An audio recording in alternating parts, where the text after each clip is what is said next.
Imagine a boy who moves like music, a kid with a backpack and a dream, stepping off a ferry from a tiny Canary Island and walking straight into the heartbeat of Barcelona. Close your eyes and picture him on a dusty village pitch, a ball glued to his feet, scanning, turning, never hurried. Now open them and see the same kid, just taller, just braver, wearing the Blaugrana, conducting Champions League nights like a maestro who already knows the ending. Tonight, we follow the thread from that little island to the largest stages in football. We'll feel the dizzy rise, the burn of overuse, the silence of rehab rooms, and the roar when the music returns. This is not a highlight reel. This is the anatomy of a footballer who plays the game 2 steps ahead. This is the story of Pedri, told for you by Infinite Football. He was born on November 25, 2002 in the Canary Islands, where the ocean wind tastes like salt and new ideas. His town was small, the kind of place where everybody knows who scored on Saturday and who needs an extra pair of boots for Sunday.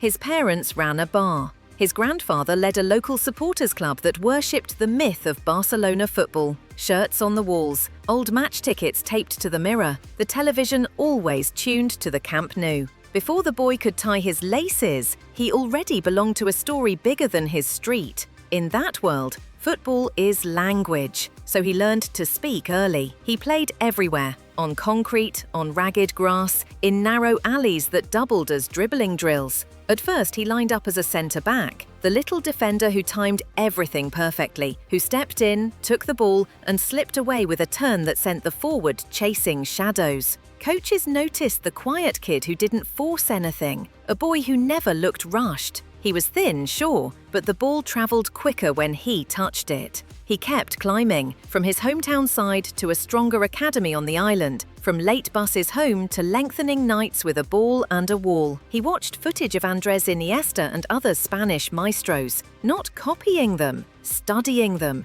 learning how to become himself. The call came at 15. Las Palmas, the biggest club on the islands, wanted him. The first day he entered their facility, he wore the same steady face he carried everywhere. He didn't smile much. He didn't scowl. He listened. He trained. He saw that the game moves in little gears. The half-turns, the pauses, the shuffles that press a defender into choosing the wrong door. And he started turning those gears faster. At 16, Las Palmas believed enough to give him a professional deal and a chance with grown men. His debut arrived in Spain's second division. He walked out into a stadium that looked gigantic, under lights that make you feel like you've stepped onto a stage. He touched the ball and the noise faded. The weight of the pass was right. The angles made sense.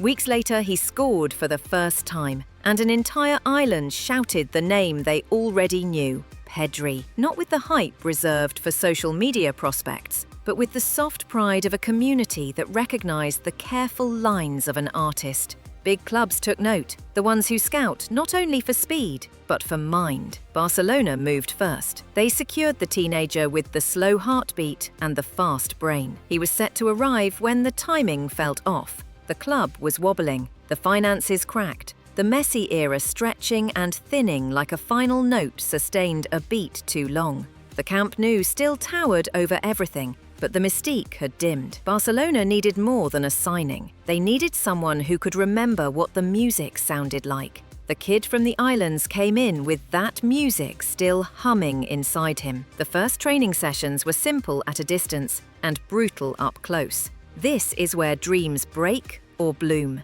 He didn't talk about it. He just made it look light. Control, turn, return, press help again. Ronald Koeman looked at a squad full of names and pointed at the boy who was always available for the next pass. The season had barely started when Pedri stepped onto the pitch in Barcelona colours. The shirt hung different when he wore it. Less costume, more skin. He played the simple thing, because the simple thing is the hardest to keep doing at world speed. He never seemed hurried. He took the ball in tight pockets, erased the nearest threat with a hook of his ankle, and released a teammate into space. Barcelona fans recognized the feeling before they recognized the name. This is how it's meant to look. The first Champions League goal came fast. One of those tap-ins that hides all the work upstream. He made the starting 11. He found Lionel Messi with flicks that said, "I see what you see." And the older master answered with passes that said, "Good, keep seeing." Even when the team stuttered, even when the narrative turned chaotic, the teenager kept sorting the mess into triangles.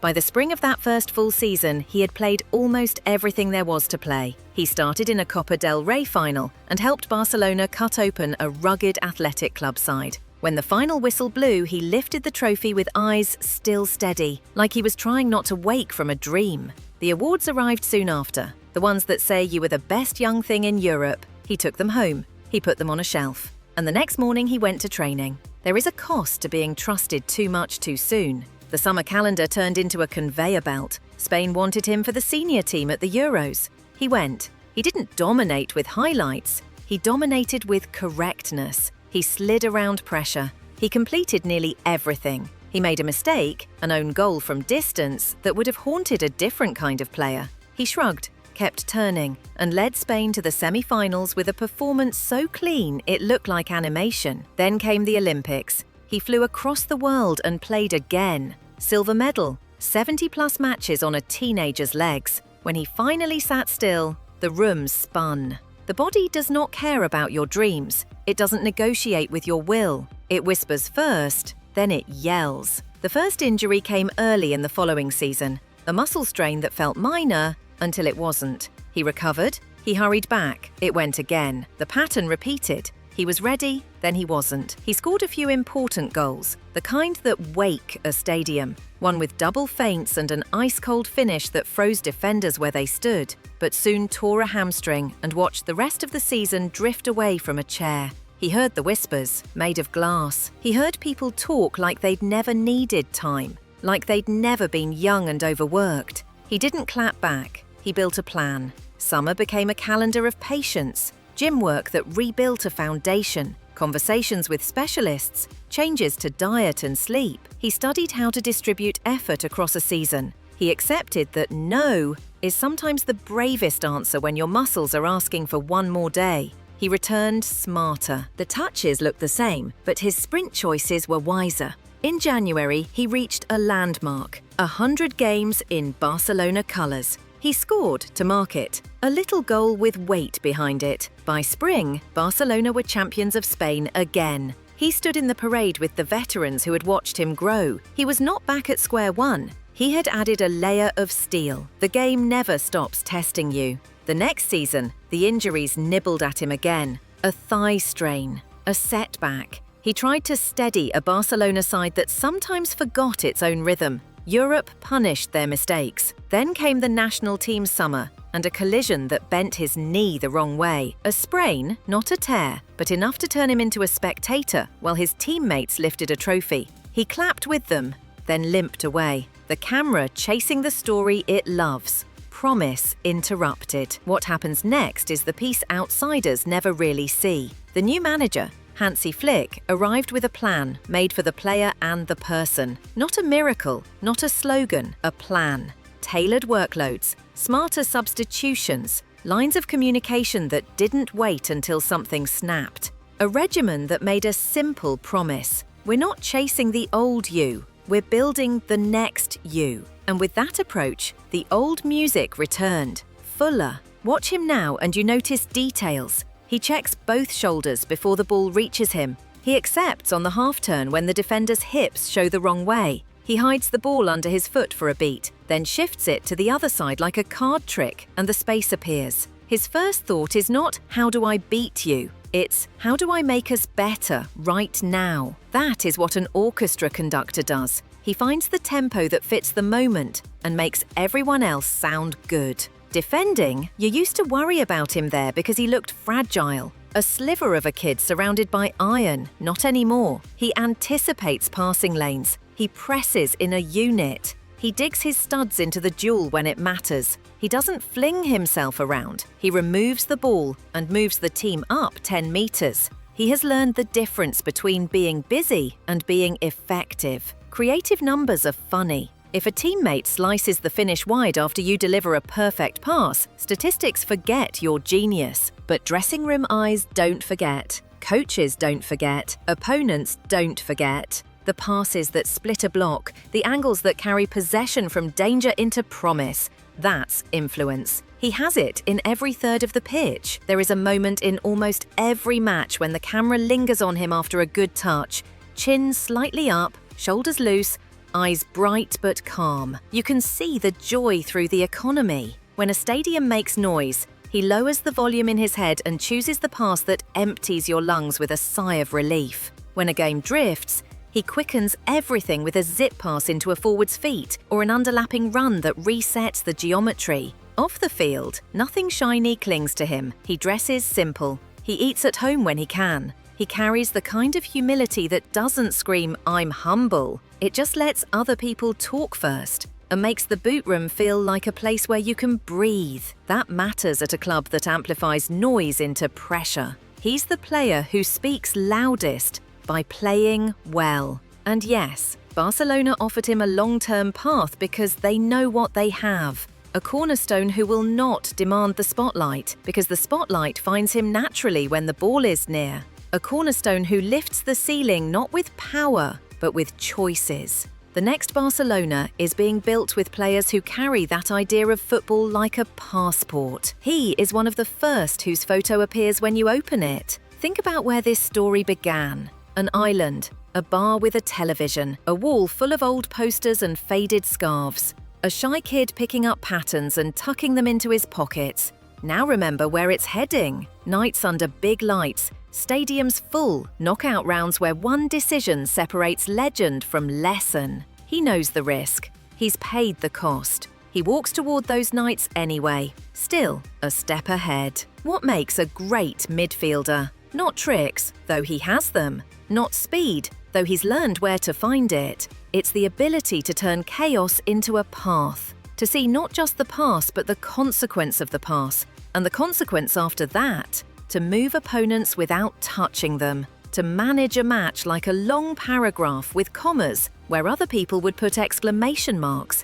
He is writing those paragraphs every weekend. And the punctuation is almost always right. When you watch him, try this. Keep your eyes off the ball for a few seconds. Watch his head. Left, right, center. He is reading a defense like a novel he's already underlined. He knows where the fullback is cheating, where the 8 is overcommitting, where the striker wants to go if he gets it early. Then the ball arrives and the whole book telescopes into one decision that looks simple because he did the work before everyone else. He's not the future of football. He's football remembering itself. And yet the drama remains. Bodies age, form fluctuates, seasons bend in strange directions. There will be more knocks, more little storms, but there is a difference between fragile and human. The boy from the islands is human. He breaks, he heals, he learns, he returns. Each time he brings something new, more calm, better timing, a richer sense of how to write a match from minute 1 to minute 90.